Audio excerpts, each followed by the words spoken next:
बयखौबो गसंनानै स्ल'गान होनो थाखाय गोमसार होनो थाखाय दिनैनि बे जायगानि गेजेरजों बर' माहारिनि जे मोनसे जाखांफुनाय इयुन जोलैनि आरो सारमोननि दैदेननायाव जे मोनसे जावरिखांनाय बेखौ दिन्थिनो थाखाय बयखौबो जे स्ल'गान होनायाव होफानो थाखाय आङो गुरैयै खावलायहरबाय।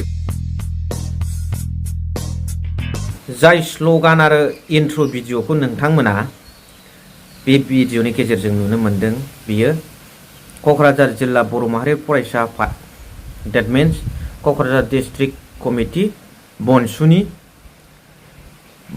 रायजो राजा सेंग्रा सिख्ला निउ जेनेरेशन लाइमोनफोरखौ मोनसे फोजाखांनाय हाबाफारि, बे हाबाफारिनि गेजेरजों आरो बे जायगायाव जानाय हाबाफारि लोगोसे रायजो राजाफोरखौ लानानै, इन्टेलेक्सुयेलफोरखौ लानानै, दैदेनगिरिफोरखौ लानानै, सेन्ट्रेलनि दैदेनगिरिफोरखौ लानानै आरो बे ओनसोलनिफ्राय मोनसे अख्रां गोमसारजासे बनसुनि जै होदों जे आलादा रायजो सेपारेट स्टेट बड'लेण्डखौ नांगौनि थाखाय, नांगौनि मोनसे खरागाव। दा बेयाव रायजो राजा नोंथांमोननि मरेल सापर्ट नांगौ। दा बेखौनो नोंथांमोना अननानै ससेब्लाबो नायलांदो आरो जोबनायाव मा सानो कमेन्ट्स हरबानो जाबाय। आङो जिल्ला बर' माहारि फरायसा आफादनि जानानै रोजा रोजा साबायखरखौ बावबाय। लोगोसे बेयाव नुजाफैनाय साफ्रोमबो रायजो राजा आरो इन्टेलेक्सुयेल बिथांमोन, रायजो राजा आरो मोसाखावरि बिथांमोन आरो बेयाव नुजाफैनो हानाय न' खाथि खालानि माखासे गोबां सहाय होबाय बिथां गासैमोननिसिमबो आङो जिल्ला कमिटिनि जानानै रोजा रोजा साबायखरखौ बावबाय।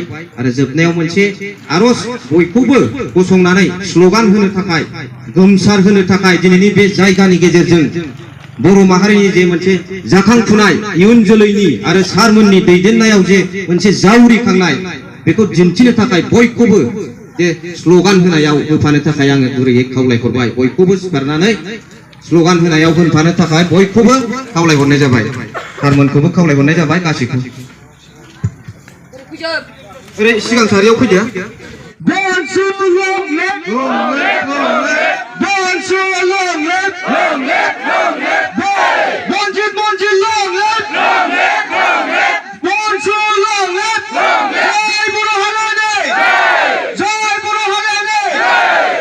So thank you very much for watching. Love you all.